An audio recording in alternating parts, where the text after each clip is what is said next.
Bonsoir à tous, bienvenue à cette nouvelle webconférence Multi.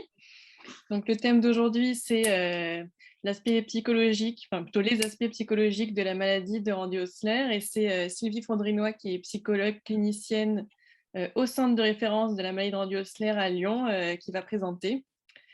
On va faire une petite partie présentation, puis une partie de réponse aux questions, donc n'hésitez pas à les poser sur le chat. Bonsoir à tous, merci Julie. Donc, merci à tous d'être présents. On va essayer d'aller jusqu'au bout cette fois. On va essayer d'éviter les petits ennuis techniques. Ça n'arrivera pas. Julie m'a dit ça n'arrive pas deux fois. Donc, c'est parti pour ma présentation. Donc, je suis Sylvie Fondrinois, je suis psychologue clinicienne donc, dans le centre de référence pour la maladie de Randy-Osler à Lyon. Et plus largement, je travaille dans un service de génétique dans lequel est inséré le centre de référence pour la maladie de Randy-Osler. Alors, notre façon de travailler à Lyon est un petit peu particulière dans le sens où je fais beaucoup de consultations avec le docteur Sophie Dupuy-Géraud, qui est donc la coordinatrice du centre de référence. Donc, je fais des consultations en binôme, c'est-à-dire que ce sont des consultations médicales auxquelles je participe et à l'issue de ces consultations, je peux proposer aux patients de les accompagner pour ceux qui le souhaitent. Je peux les accompagner immédiatement, plus tard, à leur convenance. Enfin, c'est quelque chose c'est une possibilité qui leur est offerte au centre de référence. Donc, je vais vous parler des aspects psychologiques dans la maladie de Randy-Osler. Mon propos, j'ai trois parties dans mon propos. Je vais commencer par vous parler des spécificités de la maladie, que vous connaissez bien évidemment, mais je vais vous en parler sur un plan plus psy. Quelles sont les particularités donc, de cette maladie? Je vais vous parler de l'accompagnement psy. Je n'ai pas mis psychologue, mais bon, c'est sous-entendu. Et puis, je vais vous faire un petit focus sur la situation un peu particulière des enfants et des adolescents. Donc, les spécificités de la maladie de Randy-Osler, tout d'abord, c'est une maladie génétique et une maladie rare. Alors, quel est l'impact de ces deux mots sur cette maladie, finalement? Une maladie génétique, c'est une maladie dont on ne guérit pas. On l'a avant sa naissance et on la garde jusqu'à son décès, sauf très rares exceptions, mais en tout cas, la plupart des maladies génétiques, c'est ça, pas de guérison. C'est-à-dire que ce qu'on peut vous proposer, ce que les médecins peuvent vous proposer, c'est une prise en charge des symptômes et la mise en place d'une surveillance avec des examens réguliers. Donc, on n'est pas dans un cadre de maladie classique ou une grippe ou le Covid, comme j'ai là aujourd'hui, on en guérit au bout de quelques temps. On n'est vraiment pas dans ce cadre-là. La maladie génétique, c'est une maladie qui est souvent familiale ou qui peut être familiale. Même si on n'a pas d'ascendant ou de descendant qui ont cette maladie, le fait d'avoir une maladie génétique fait qu'on peut la transmettre. Quand on peut la transmettre, il y a une question qui apparaît assez rapidement, c'est la question de la culpabilité, du risque de transmission et de la culpabilité qui peut être liée à ce risque. C'est une pathologie familiale, comme je vous disais, et quand dans une famille, plusieurs personnes ont une maladie, chaque personne, et au niveau familial également, on a des connaissances de cette maladie, on a des représentations de cette maladie. C'est-à-dire que quand une personne a un diagnostic qui est fait et qu'elle est dans une famille où cette maladie existe déjà, la personne n'arrive pas, si vous voulez, sur un terrain totalement inconnu. Elle sait ce qui se passe pour son père ou sa mère, elle sait ce qui se passe pour ses grands-parents, et du coup, la maladie ne s'inscrit pas sur une page totalement vierge sur le plan de la connaissance de la maladie. Et ça, c'est important parce que pour la plupart des maladies, on a des représentations qui sont extérieures à la famille, qui sont plus éloignées, alors que là, on a les représentations, on a les connaissances qui sont liées vraiment à l'histoire de la famille. Et quand on vit avec quelqu'un qui a une maladie, on subit quelque part, ou en tout cas, on est impacté par cette maladie. Donc, le fait qu'on fasse un diagnostic chez vous, chez une personne proche de vous, d'une maladie qui est connue, n'aura pas le même effet que le fait que ce soit une maladie qui soit plus éloignée ou dont on ait entendu parler simplement. Et c'est une maladie rare, vous le savez, une maladie peu connue, ce qui fait que quand on nous annonce que cette pathologie, bien souvent on ne sait pas ce que c'est, on ne la connaît pas, et quand on en parle autour de soi, personne ne la connaît. une maladie peu connue également au niveau médical, c'est-à-dire que quand vous vous adressez à votre médecin ou que vous allez pour la première fois chez un médecin, il ne connaît pas nécessairement la maladie de Randiosler. D'autres spécificités de la maladie de Randiosler, c'est qu'il y a à la fois des symptômes visibles et des symptômes qui sont invisibles. Alors, le symptôme le plus visible, le plus impressionnant souvent, le plus spectaculaire parfois, ce sont les saignements de nez, évidemment, vous connaissez tous bien ça. Ce symptôme est loin d'être anodin, évidemment, parce que pour vous qui le subissez, c'est sûr que c'est compliqué. Pour les personnes qui le voient, qui sont extérieures, qui sont spectatrices finalement des saignements, ça peut être extrêmement impressionnant. Et la vision du sang entraîne toujours des réactions chez l'entourage, chez les personnes qui assistent finalement à ces saignements. Ça peut être des réactions de peur, de dégoût parfois, mais souvent de peur. Et c'est vrai que vous subissez certes ce symptôme impressionnant, mais votre entourage également est sensible, extrêmement sensible à la vision du sang. Un symptôme dont on parle relativement peu, sauf en cas d'anémie, c'est la fatigue. C'est vrai que les patients me parlent souvent de cette fatigue. Alors la fatigue peut être physique, elle peut être aussi psychologique.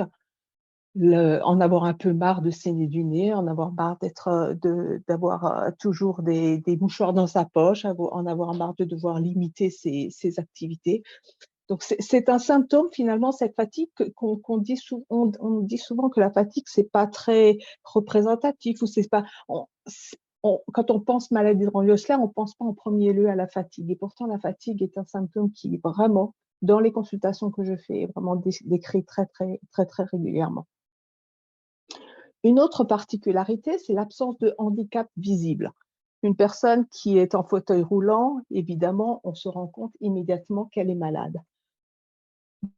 Le fait de ne pas avoir de handicap visible peut parfois entraîner des difficultés à être pris au sérieux par l'entourage, par les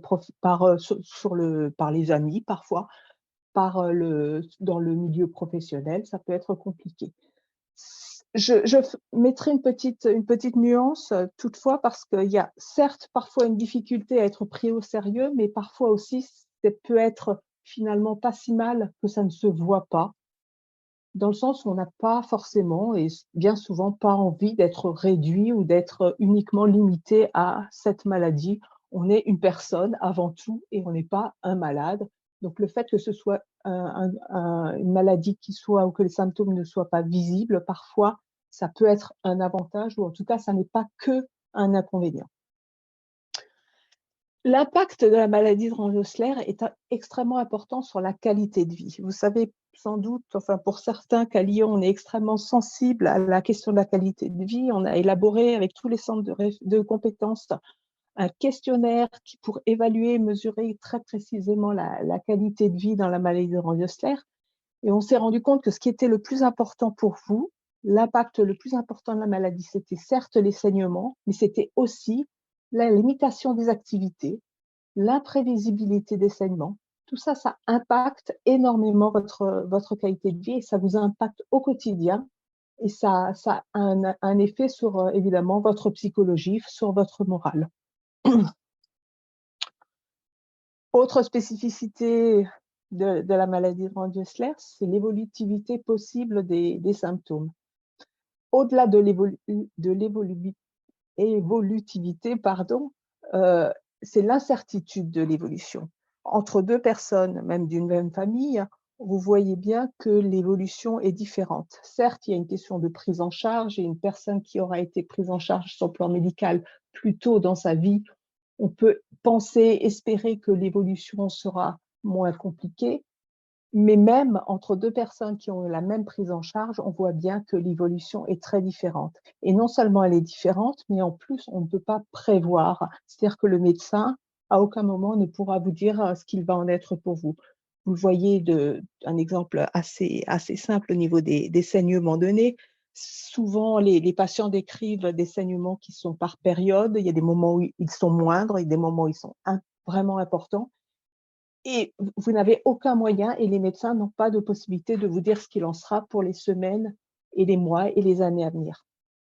On a bien sûr, on a des idées hein, sur l'évolution au niveau d'une population, au niveau d'un groupe de patients, mais au niveau individuel, il n'est pas possible de vous dire ce qu'il en sera pour vous. Et cette méconnaissance ou cette incertitude de l'évolution est quelque chose qui peut être compliqué à vivre. On n'a pas un début, comme je vous disais, un début, un milieu, une fin de cette maladie. C'est une maladie au long cours et il va falloir s'adapter et continuellement s'adapter à ce qui va se passer, aux épisodes de saignement qui augmentent, aux épisodes de saignement qui diminuent. En général, on s'y adapte mieux, bien sûr, mais on peut, une fois que les saignements ont diminué, on peut être dans l'attente ou dans la crainte plutôt d'une réévolution vers une réévolution plus péjorative des saignements. Et cette incertitude, cette impossibilité ou cette difficulté à pouvoir se projeter dans l'avenir est souvent très compliquée. L'évolution des symptômes, j'en ai dit déjà quelques mots, est différente entre les personnes d'une même famille. La difficulté peut être alors de trop s'identifier aux personnes de sa famille, dans le sens où si votre père, par exemple, saigne énormément du nez, ou votre père a une atteinte pulmonaire importante, vous pourrez vous dire, ah ben, voilà comment je vais être dans quelques années. Alors que ça n'est pas le cas. Vous pouvez avoir une atteinte, vous le savez, moindre ou plus importante. Et ça aussi, le fait d'avoir des représentations, certes, ça peut aider parce qu'on n'est pas dans l'inconnu, mais ça peut aussi donner l'impression qu'on va avoir une évolution plus péjorative ou une évolution moins péjorative, et tant mieux, que la personne dont on est proche.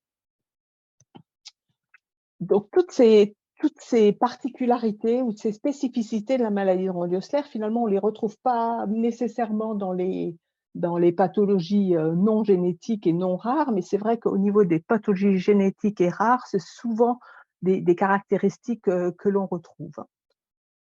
Donc, ce qu'on peut proposer, ce que je vous ai dit en introduction, ce qu'on propose à Lyon, c'est un accompagnement psy. Alors, ce n'est pas un accompagnement psy qui est systématique, c'est un accompagnement qui est à la demande. Pourquoi à la demande? Eh bien parce que, en tant que psychologue, je considère que je ne peux répondre qu'à une demande d'un patient. Ce n'est pas au médecin d'imposer, sauf cas exceptionnel, la consultation avec le psychologue. C'est pas rien de rencontrer un psychologue. C'est pas une démarche facile. Pour ceux qui l'ont faite, vous le savez, c'est pas évident toujours de parler de soi. C'est pas évident de dire que on a besoin d'être aidé. C'est une démarche qui est importante, qui est difficile parfois, donc on travaille vraiment à partir de la demande du patient.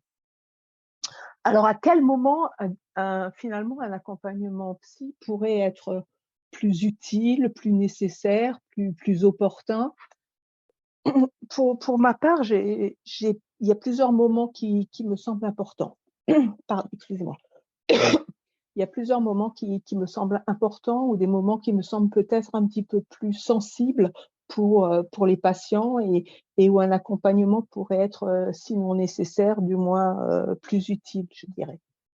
Alors, au moment du diagnostic, pourquoi à ce moment-là? Bien parce qu'un diagnostic, eh ben, ce n'est pas qu'un nom, simplement mettre un nom et on se dit, ben voilà, ça y est, je sais ce que j'ai, et puis on passe à autre chose. Un diagnostic, c'est un moment ça s'écrit, c'est un moment important d'une vie. Souvent, les patients nous disent il y a un avant et un après. Alors certes, dans une pathologie familiale, souvent les patients me disent oh mais je savais que j'avais la maladie de Rendy-Osler. De toute façon, je saigne du nez, mon père saigne du nez, tout le monde saigne du nez dans ma famille, donc je le savais. Certes, vous le saviez ou la personne le savait, mais entre le savoir et se l'entendre dire, se l'entendre annoncer malgré tout par un médecin, se l'entendre confirmer, c'est quand même pas tout à fait la même chose. Alors pour moi, la question du diagnostic, il y a plusieurs diagnostics finalement. Il y a plusieurs niveaux ou plusieurs façons d'appréhender un diagnostic. Il y a le diagnostic qui soulage. Par exemple, quand pendant des années, on présente des signes, voilà, des symptômes et on ne sait pas ce qu'il en est. Quand finalement un médecin vous annonce ce que vous avez, ben, c'est une réponse, et cette réponse, elle peut avoir été attendue pendant longtemps, et elle peut soulager dans ce sens-là, dans le sens où on dit, ben voilà, c'est la fin de l'errance, c'est la fin du questionnement, je sais maintenant ce que j'ai. Le fait de savoir, ça veut dire aussi qu'on pourra me proposer des solutions, soit de soins, soit de prise en charge, d'accompagnement. Donc, c'est dans ce sens que le diagnostic peut soulager. Mais un diagnostic, ça peut aussi enfermer. C'est-à-dire que tant qu'on n'a pas de diagnostic, on peut toujours espérer que les choses vont s'améliorer toutes seules et qu'on passera à autre chose et qu'on oubliera ce moment qui a été compliqué. Et quand je dis un diagnostic qui enferme, c'est-à-dire que vous avez finalement, quand on a un diagnostic, on a tous une étiquette qui nous est mise sur le front finalement. Ça peut être, voilà. Maintenant, certes, on sait, mais maintenant, c'est ça. Vous avez ça et vous avez ça pour toujours. Donc, le diagnostic peut être vécu vraiment difficilement par certaines personnes. Le diagnostic peut aussi donner le sentiment que les choses s'aggravent. Alors, quand je dis le sentiment, c'est pas forcément qu'un sentiment. Parfois, effectivement, le fait de poser un diagnostic, ça fait qu'on sait ce qu'il en sera par la suite, ou plus ou moins, ou en tout cas, on sait qu'une évolution est possible dans les signes, dans les symptômes. L'évolution peut être plus ou moins délétère, mais en tout cas, ou alors le médecin peut même vous annoncer finalement que certes, vous avez des saignements de nez, mais la maladie de Rand-Oeschler, ce n'est pas que les saignements de nez. Il y a une possibilité que vous ayez des malformations artério-veineuses pulmonaires, que vous ayez une atteinte hépatique. Voilà. Alors que vous veniez finalement rencontrer le médecin pour des saignements de nez, on peut vous annoncer des choses peut-être plus compliquées, ou en tout cas la possibilité qu'il y ait d'autres choses également derrière, ce qui peut être évidemment compliqué. D'autant plus que, comme je vous le disais, vous aurez des traitements certes symptomatiques, mais vous n'aurez pas une guérison, c'est-à-dire qu'on ne va pas enlever le gène ou modifier le gène qui est atteint. Et cette maladie, on pourra certes la prendre en charge, mais on ne pourra pas la supprimer.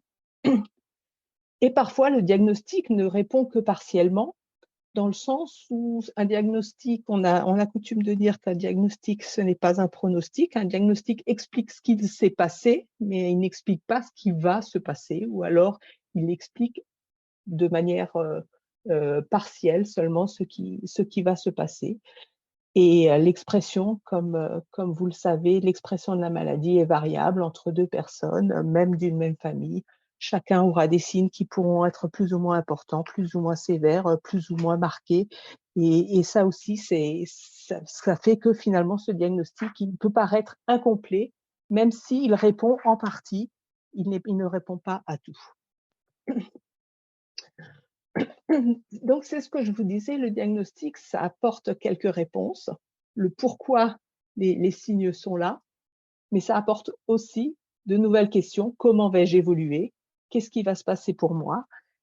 Comment va se passer la prise en charge? Comment va se passer l'évolution des signes pour moi? Ces réponses-là, on pourra pas vous les donner, même si vous avez un diagnostic.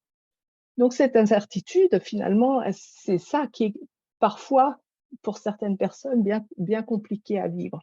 Ne pas savoir ce qui va se passer le lendemain, l'esprit humain est fait de telle manière que l'incertitude est difficile.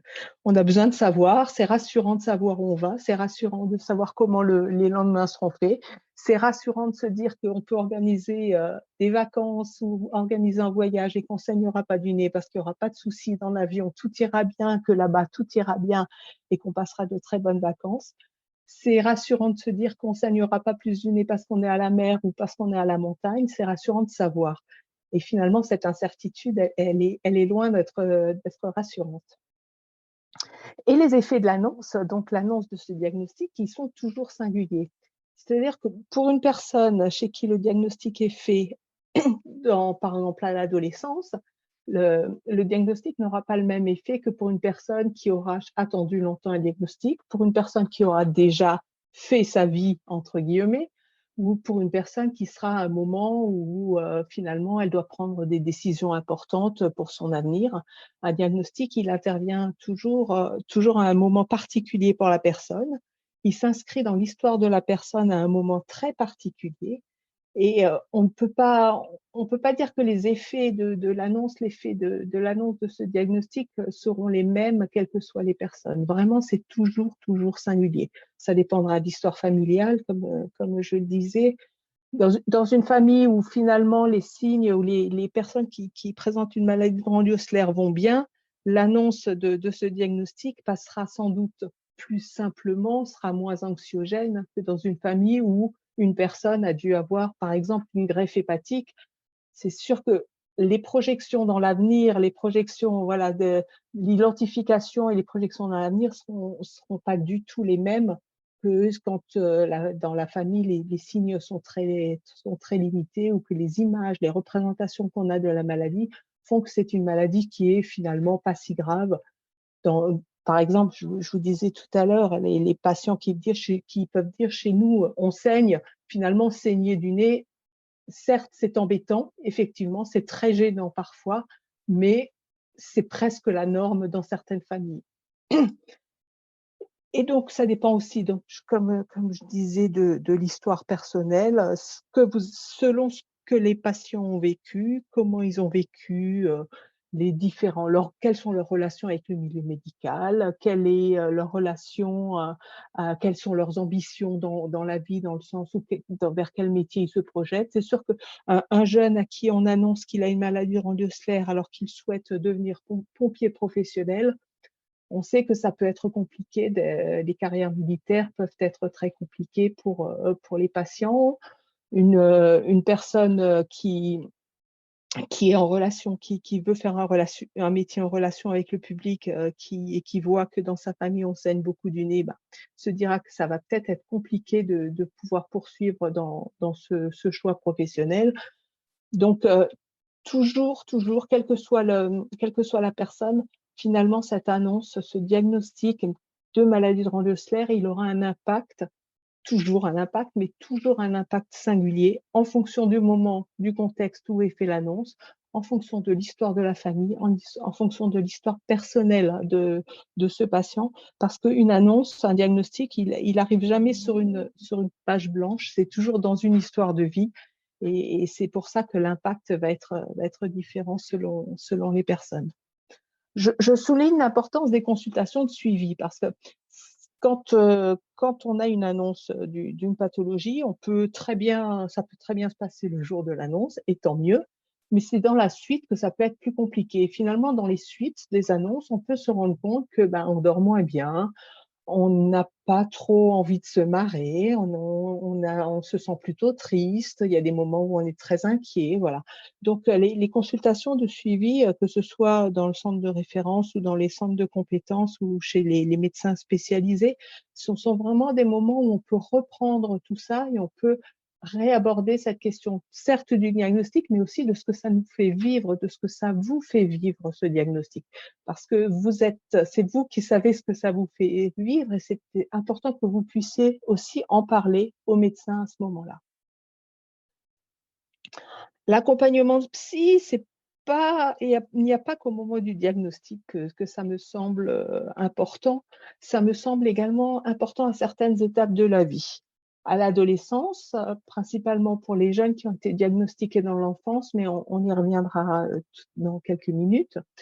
Ça me semble important au moment des projets de grossesse, parce que c'est vrai que quand on a un projet de grossesse, la question de la maladie, quelle qu'elle soit, la maladie de Randle-Schler en l'occurrence, est une question qui intervient souvent et qui nous est souvent posée en consultation. Alors la question peut être celle pas du risque de transmission, parce que ça, les couples en général, les patients savent bien que le risque est de 1 sur 2 pour chaque grossesse. Mais les questions seront plutôt des questions sur comment va se passer la grossesse, comment va se passer la naissance, l'enfance, et qu'est-ce qui va se passer dans notre relation avec cet enfant? Comment est-ce que je vais vivre le fait que j'ai pu transmettre à mon enfant la pathologie? Est-ce que mon enfant va m'en vouloir? Comment on va vivre ça au niveau familial? C'est vrai que c'est une question qui revient souvent et que j'accompagne vraiment assez régulièrement des couples qui se posent la question, ou des jeunes qui envisagent d'avoir des enfants, savoir comment ils vont vivre, eux, cette question de la transmission, ce risque de transmission, et quel va être l'impact sur leur relation avec leurs futurs enfants. Un accompagnement psy peut également, à mon sens, être proposé au moment de l'évolution des symptômes. Enfin, si évolution des symptômes il y a évidemment. Parce que, par exemple, je pense notamment à des patients dont l'atteinte hépatique est en train de devenir sévère, et pour lesquels, voire très sévère, et pour lesquels une greffe hépatique est envisagée. Je pense à des patients pour lesquels de nombreuses embolisations de malformations artério-veineuses pulmonaires sont programmées, où il y a des embolisations itératives. Le vécu est compliqué, et un accompagnement psy peut être intéressant, important, soulageant pour les patients à ce moment-là. Donc, pour dire un peu de manière plus globale, je dirais que l'accompagnement psy, vous aurez noté que j'ai mis un point d'interrogation à accompagnement psy. L'accompagnement psy, à mon sens, n'a pas à être systématique. Il ne faut pas aller voir le psy, ce n'est pas indispensable d'aller voir un psy. Tout le monde n'a pas besoin d'aller voir un psy. Mais par contre, il est important de ne pas hésiter à demander une consultation psy si vous en ressentez le besoin. Donc, du côté des enfants, le petit focus sur les enfants et les adolescents. Pourquoi un focus sur les enfants et les adolescents? Parce que souvent, les enfants et les adolescents, finalement, on leur propose un dépistage génétique assez tôt. Quand je dis assez tôt, c'est on propose ce dépistage à partir de 5-6 ans, et on le fait de préférence avant l'adolescence. Alors, la particularité de ce dépistage génétique, c'est que finalement, il intervient chez des enfants, chez des patients qui sont, enfin, patients, on ne peut même pas dire des patients, chez des personnes qui sont asymptomatiques, qui n'ont aucun signe de la maladie la plupart du temps. Les enfants, les ados, comme vous le savez, n'ont pas de signes, ou alors très très peu de signes, quelques saignements de nez, mais souvent pas bien plus. Et les saignements de nez, c'est assez banal finalement dans l'enfance et l'adolescence. Donc, ce dépistage est proposer faire un diagnostic chez une personne qui va bien, finalement, c'est un peu contre nature. Donc, ce que nous avons fait dans le centre de référence, parce qu'aussi on a la chance de pouvoir travailler comme ça, on propose pour le dépistage des enfants et des ados une démarche en plusieurs temps. Cette démarche, elle se fait en 3 temps principalement. Le premier temps, c'est une consultation, c'est l'information de la consultation à venir par les parents. C'est-à-dire que nous rencontrons les parents sans l'enfant, avant la consultation de l'enfant, pour leur expliquer comment nous faisons le dépistage génétique chez les enfants. Donc, souvent, c'est les 2 parents qu'on rencontre, souvent à l'occasion, finalement, d'une consultation de suivi du parent qui est atteint de la maladie de Ranvier-Osler. Pourquoi cette consultation en amont, finalement? Parce qu'il nous semble important d'expliquer à l'enfant pourquoi il va venir à l'hôpital. C'est jamais anodin pour un enfant de venir à l'hôpital, surtout un enfant qui va bien. Certes, un enfant qui se casse la jambe, si on l'emmène aux urgences, il comprendra bien pourquoi il est à l'hôpital. Mais un enfant qui va bien, finalement, il n'y a pas de raison qu'il aille à l'hôpital. Donc, il nous semble important que les parents puissent informer l'enfant de la consultation à l'hôpital, et du pourquoi, finalement, il va venir voir ce médecin. Le deuxième temps, c'est la consultation médicale en elle-même, qui est idéalement en présence des 2 parents. Alors, pourquoi en présence des 2 parents? Parce qu'on va prescrire, enfin le médecin va prescrire une étude génétique, et l'étude génétique, elle doit se faire après signature d'un consentement, et pour les enfants, le consentement doit être signé par les 2 parents. Alors ça, c'est la raison très médico-légale finalement, mais également l'enfant est l'enfant de 2 parents. Donc, il nous semble important que les 2 parents aient les mêmes informations entendent les mêmes informations sur la maladie, entendent les mêmes informations transmises par le médecin. Après cette consultation donc médicale de l'enfant avec ses 2 parents, moi, je reçois l'enfant pendant quelques instants, quelques minutes. Je discute avec lui de la maladie, de ce qu'il en sait, de ce qu'il en pense, de ce qu'il imagine de la maladie. Et bien souvent, les enfants en savent bien plus que ce que les parents ne pensent. ils ont bien fait les liens entre la grand-mère qui saigne du nez, la mère qui saigne du nez, et puis leur situation possible. Ils font bien le lien, ils comprennent bien la question de la maladie familiale et du fait que ce soit transmissible. Parfois, ils ont des inquiétudes, les enfants. Ils ont des inquiétudes parce que ils voient des choses, ils entendent des choses, et puis ils comprennent pas toujours ce qu'il en est. Et puis, comme quand on comprend pas ce qu'il en est, ben, on imagine. Et quand on imagine souvent des choses bien plus compliquées, bien plus graves que la réalité. Donc, au cours de la consultation que j'ai avec les enfants, de l'entretien, on parle de tout ça. On parle de tout ça. Alors, si pour les parents qui pourraient écouter là ce soir, souvent, je tiens à les rassurer quand même. Souvent, les enfants, c'est plus la prise de sang qui leur fait peur que la maladie finalement, parce que le docteur Dupuy-Giraud explique largement que l'enfant va bien et que quel que soit le résultat de la prise de sang, il continuera à aller bien, et c'est bien là l'idée, le plus important.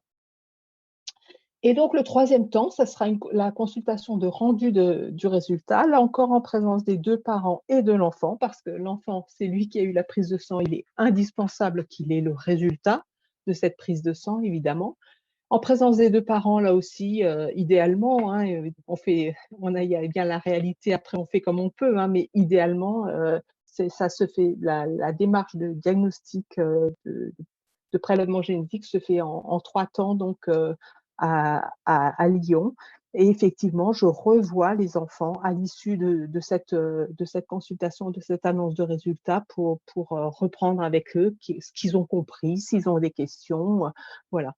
L'objectif, c'est pas d'inquiéter les enfants, hein, évidemment. L'objectif, c'est au contraire que les choses se passent le plus tranquillement possible et qu'ils comprennent pourquoi on les voit et pourquoi ils vont être amenés à revenir dans le centre de temps en temps, pour qu'ils soient pas juste finalement, qu'ils aient pas juste un résultat qui n'est même pas le résultat, hein. C'est important qu'ils soient impliqués eux aussi dans leur prise en charge.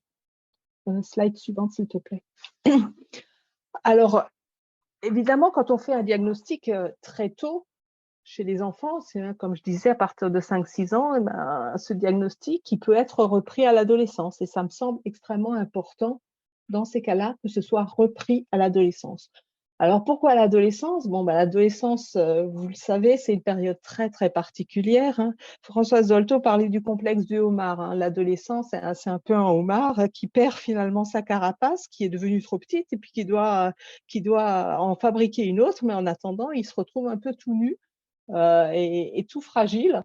Donc, l'adolescence, c'est quand même une période qui est compliquée souvent pour tous, ou pratiquement pour tous. En tout cas, si elle n'est pas compliquée, elle est très particulière. On n'est plus un enfant, on n'est pas un adulte. Qu'est-ce qu'on est? On doit se construire.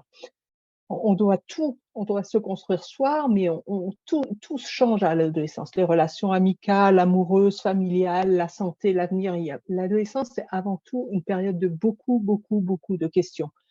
Donc, c'est sûr que la maladie de Rand-Osler en rajoute une, mais à mon sens, c'est pas la question centrale. Et si chez un adolescent que vous connaissez ou chez votre ado, la maladie de Rand-Osler est la question centrale, je pense un accompagnement psy, ou en tout cas un entretien psy, pourrait être intéressant, parce que si la question de la maladie de Rand-Osler est centrale, c'est sans doute, à mon sens en tout cas, quelque chose qui est la partie émergée de l'iceberg, mais il y a autre chose en dessous qui finalement, la question de la maladie de Rand-Osler, elle peut être dite, alors qu'il y a d'autres questions qui sont sous-jacentes sans doute. Je vous disais, il est important à l'adolescence de reprendre la question de la maladie de Rand-Osler, parce que quand le diagnostic a été fait très jeune, les enfants avaient certes des questions à cet âge-là, plus ou moins, mais en tout cas à l'adolescence, les questions, soit ils en ont davantage, soit elles sont différentes, et il est important qu'ils puissent les poser à ce moment-là. Et d'ailleurs, dans ce sens, avec le docteur Sophie Dupuy-Giraud, on est en train de réaliser dans le centre de référence à Lyon un livret qui sera à destination des adolescents, un livret spécifique pour répondre à leurs questions, qui puisse les accompagner vraiment de la fin de l'enfance jusqu'au début de l'âge adulte. Ce livret est financé grâce à un appel à projet de la filière Fava Multi. Donc, on travaille dessus. Ça sera un livret illustré qui sera distribué aux ados qui sont suivis dans les centres de compétences et dans le centre de référence également. Slide suivante, s'il te plaît. Donc, pour conclure, je dirais que la maladie de Rand-Osler peut être difficile à vivre. Elle ne doit pas être difficile à vivre. Elle n'est pas difficile à vivre pour tout le monde. Elle peut être difficile à vivre. Elle peut être inquiétante parfois pour la personne, pour son entourage aussi, parce que c'est important aussi de penser à l'entourage.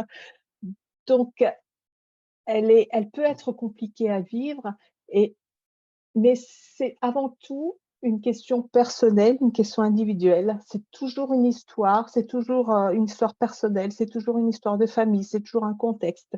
On ne peut pas faire de généralisation, dire que pour tout le monde, ça va être compliqué, pour tout le monde, ça va être simple. Je crois que ce qui est important, c'est avant tout d'être à l'écoute de son ressenti et de ne pas hésiter, en cas de difficulté, à demander un accompagnement psychologique. Ils sont parfois possibles dans les centres de compétences, c'est possible au centre de référence.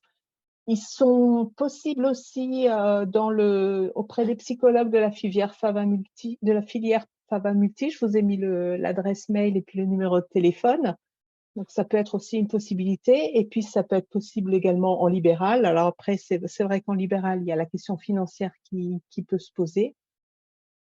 Mais cet accompagnement psychologique, je dirais que ce qui est important avant tout, si c'était le message que j'aimerais que vous reteniez, c'est qu'il ne faut pas hésiter à en parler, qu'un accompagnement psychologique est possible, il est parfois nécessaire, mais qu'il est surtout important de ne pas hésiter à en parler au médecin qui vous suit, que ce soit votre généraliste ou le médecin des centres de compétences ou du centre de référence. C'est pas un signe de faiblesse de demander de l'aide, c'est au contraire avoir beaucoup de courage et de se prendre en charge. Et ça, c'est quand même une très belle démarche que vous pouvez faire si vous en ressentez le besoin. Voilà, j'ai fait le tour de ce que je pensais vous dire ce soir. Je suis à votre écoute pour les questions. Merci à vous. Merci Sylvie. Je vais arrêter de partager mon écran, si j'y arrive.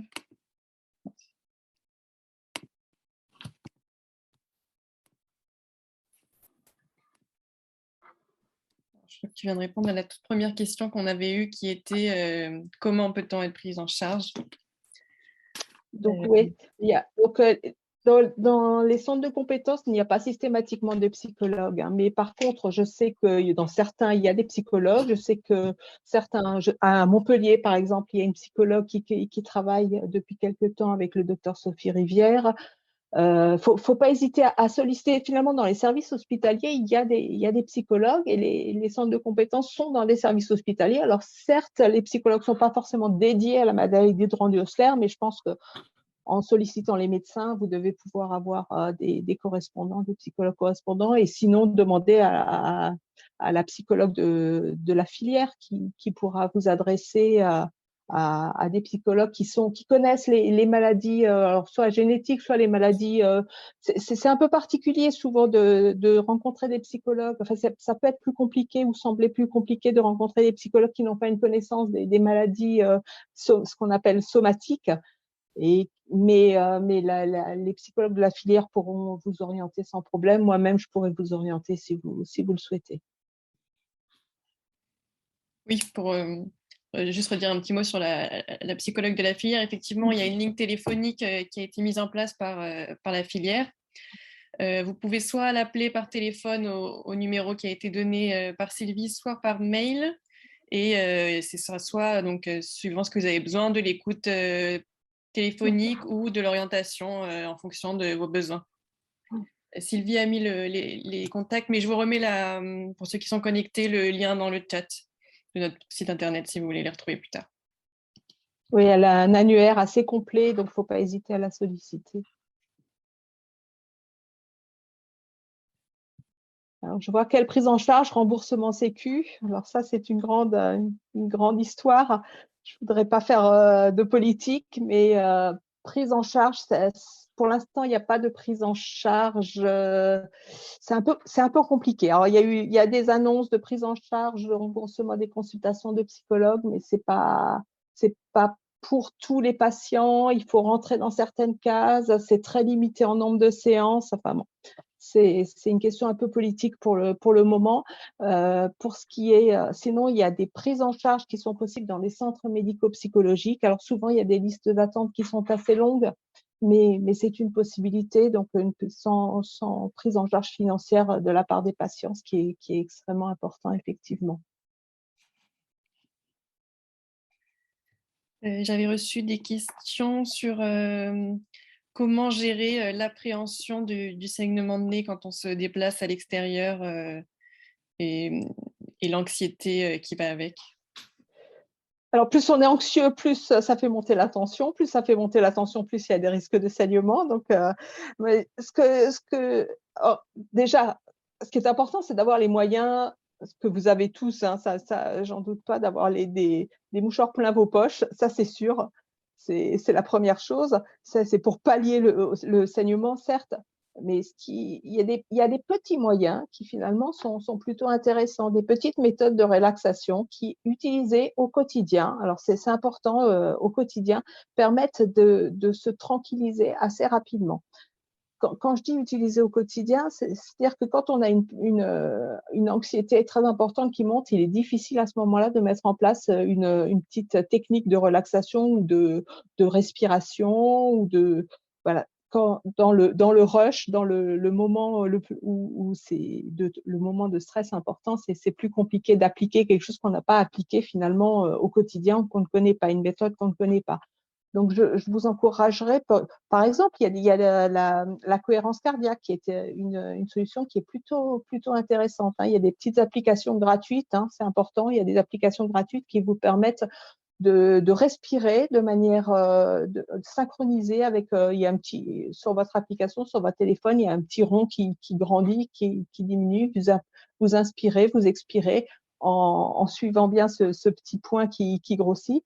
Ça vous permet de vous tranquilliser. Et ça, si vous le faites au quotidien, au moment où vous sentez que l'anxiété monte, vous pouvez utiliser cette technique et vous pourrez l'utiliser beaucoup plus efficacement que si c'est la première fois que vous le faites. C'est vraiment l'habituation qui est nécessaire.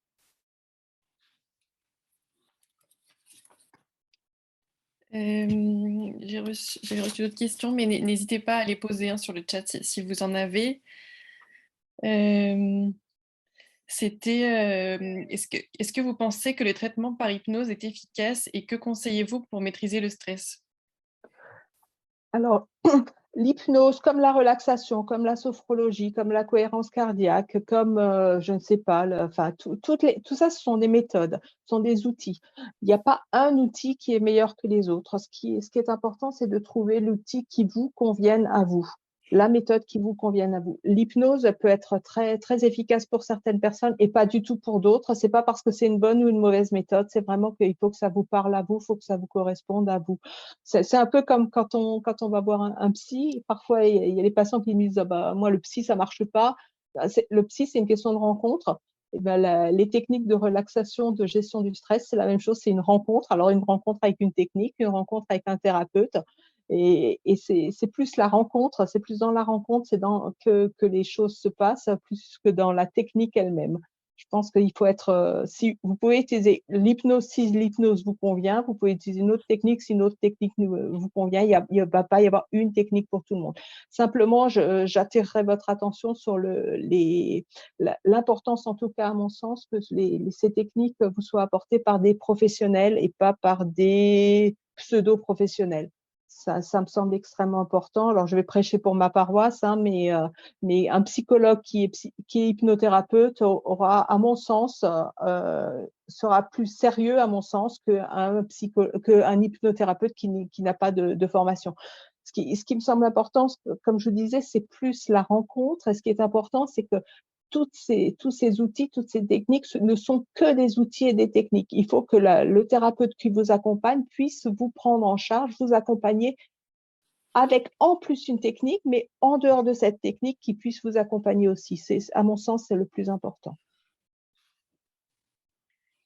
J'avais reçu une autre question qui était comment identifier l'impact psychologique de la maladie, par exemple, par rapport à une fatigue qui serait importante, mais qui ne serait pas liée à une anémie ou autre chose.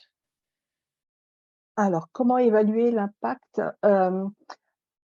Pour la fatigue Ce qui psychologique. Ouais, alors ce qui pour, on peut dire que quelque chose, que ce soit la fatigue, que ce soit la tristesse, que ce soit la colère, quelque chose et peut être considéré comme pathologique ou nécessitant une prise en charge à partir du moment où ça dure. Hein, c'est quelque chose qui dure. Donc une fatigue qui est intermittente, qui est sur une semaine, c'est pas du tout la même chose qu'une fatigue qui va durer pendant un mois, 2 mois, 3 mois, et qui, en dehors de toute origine physiologique, hein, si vous n'êtes pas anémié, si tout va bien en dehors de ça, si vos analyses de sang sont bonnes, s'il n'y a pas de raison médicale finalement à ce que vous soyez fatigué, ça, je pense que c'est dans ce cas-là, il y a nécessité ou du moins il y a vraiment intérêt à consulter, à avoir un psychologue pour essayer de faire la part des choses et essayer de trouver l'origine. L'origine, elle n'est pas forcément liée à la maladie Grande-Osler, elle peut être liée à plein de choses et elle peut être liée à une accumulation. Mais c'est vraiment la durée, hein, qui fait qu'on va se dire il y a sans doute quelque chose c'est pas parce qu'on est fatigué un matin que voilà, faut tout de suite se précipiter. Je pense que c'est quelque chose qui dure et c'est quand ça dure que ça devient plus embêtant. On a reçu une question sur le chat qui est: existe-t-il des groupes de parole de patients rendus Osler pour un partage d'expérience? Pas pour le moment. Pas pour le moment, à ma connaissance en tout cas. Je pense qu'avec la filière, hein, c'était Oui, il y en a déjà qui ont eu lieu voilà, en partenariat avec l'association AMRO en gros. Mmh. et les psychologues de la filière. Alors, je ne sais pas bien vous dire s'il y en a un qui est prévu bientôt, mais je crois que l'association est connectée s'ils peuvent nous répondre sur la question. Sinon, je vous invite à suivre la filière ou l'association AMRO sur les réseaux sociaux. Et je pense que vous serez informés lorsqu'il y en aura un d'organisé. Une chose dont je n'ai pas parlé dans ma présentation, qui n'est pas vraiment une prise en charge psychologique, mais qui finalement est un accompagnement d'une autre façon des patients, c'est l'éducation thérapeutique du patient, qui est en place depuis quelques années à Bordeaux, qui est en place à Lyon maintenant depuis quelques mois. Et finalement, ça permet aussi, alors c'est pas des groupes de parole, hein, c'est sûr, c'est autre chose, mais ça permet aux patients de se retrouver entre patients, d'échanger, de rencontrer les professionnels dans un autre cadre, d'avoir des réponses à beaucoup de leurs questions. Et dans le cadre de cette ETP, on a mis aussi en place un groupe de parole pour les aidants, parce que ça nous semble aussi important de penser aux aidants. Il y a les patients, alors certes, tout le monde s'en occupe, hein, et tant mieux, c'est nécessaire, mais les aidants, c'est important de ne pas les oublier, ils sont là au quotidien. Donc, on leur propose, dans le cadre de l'éducation thérapeutique du patient, on leur propose un groupe de parole, voilà, qui est plutôt, voilà, c'est plutôt intéressant. Et on nous demande si vous avez remarqué l'impact du contexte Covid sur le moral des patients malades rendus Osler. Alors, je l'ai remarqué, mais pas plus sur les patients rendus Osler que sur les autres patients, hein. Comme je vous disais, je travaille dans le service de génétique, donc je vois beaucoup de patients rendus Osler, mais pas que des patients rendus Osler. Je vois des patients qui ont d'autres pathologies vasculaires rares et puis d'autres syndromes génétiques. Et le Covid a effectivement eu un impact, ou a effectivement un impact important. Le fait d'être confiné a eu un impact important. Le fait de reporter des prises en charge médicales, ça peut être extrêmement angoissant pour des patients de ne pas pouvoir être pris en charge comme ils l'étaient habituellement, de ne pas pouvoir rencontrer les médecins qu'ils rencontrent habituellement, que les soins soient reportés. Tout ça, a pu être compliqué et ça reste compliqué. Pour parler chiffres, moi j'ai une augmentation des demandes de l'ordre de 30%. Hein, des demandes de consultation depuis le premier épisode, enfin depuis 2 ans, quoi. Finalement, ça augmente et ça continue d'augmenter. Donc, on voit les conséquences finalement.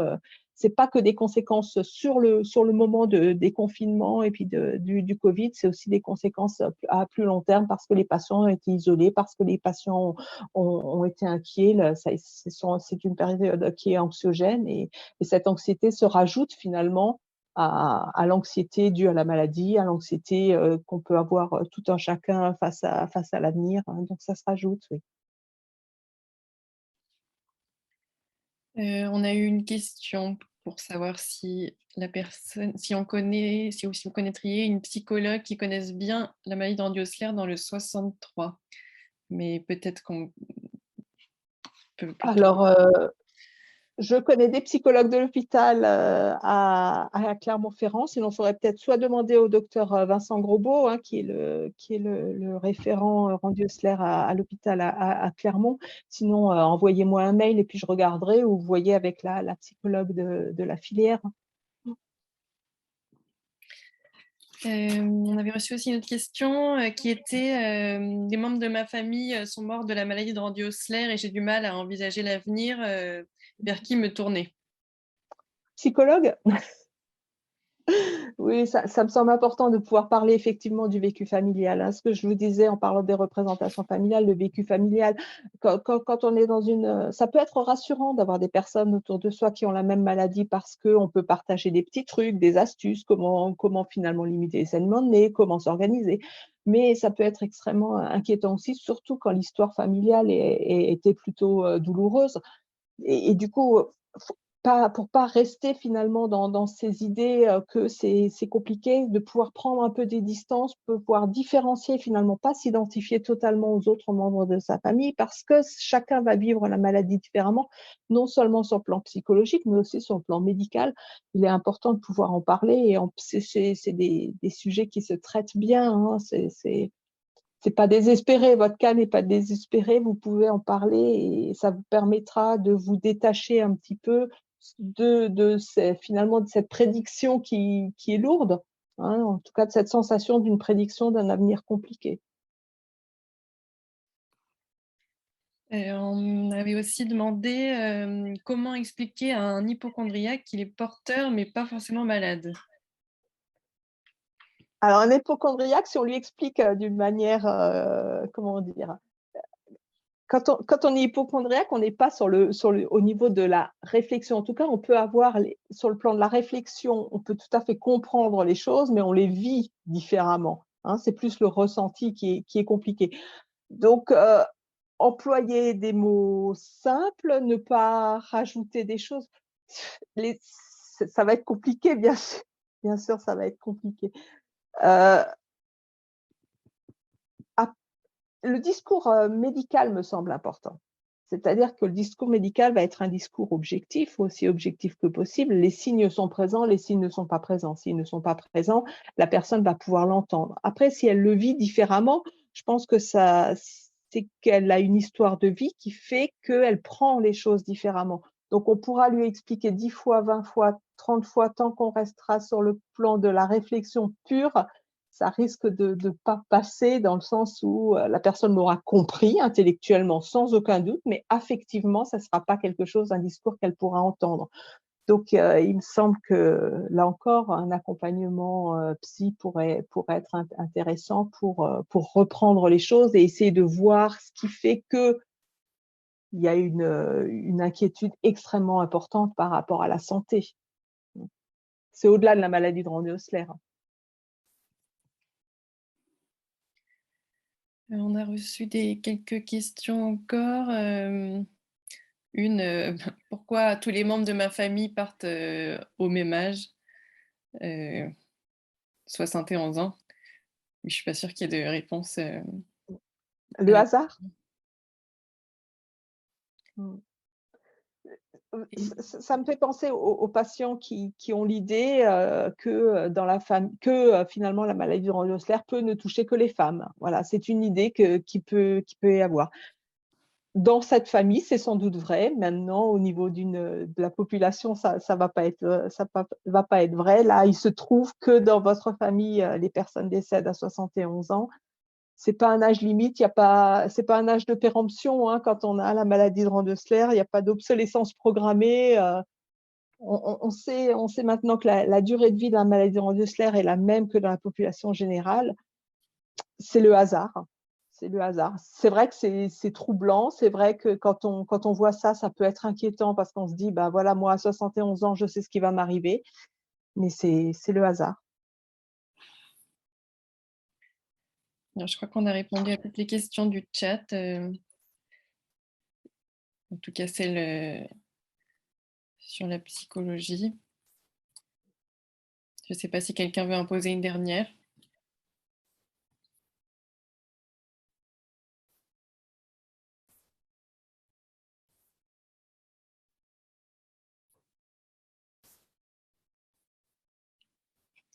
Non, bah, je crois que c'est bon. Merci beaucoup, Sylvie, pour Merci à vous. la webconférence. Désolée pour la coupure, mais on a mieux géré cette fois. On a réussi à te faire revenir. Merci à tous. Et merci N'hésitez pas à envoyer un mail si intéressés. vous avez des questions. Moi, je suis à votre disposition. Bien sûr, n'hésitez pas à envoyer un mail si je peux y répondre. Ça sera avec grand plaisir. Et puis, merci à Julie pour l'organisation de cette soirée. Merci Sylvie. Bonne soirée à tout le monde. Bonne soirée.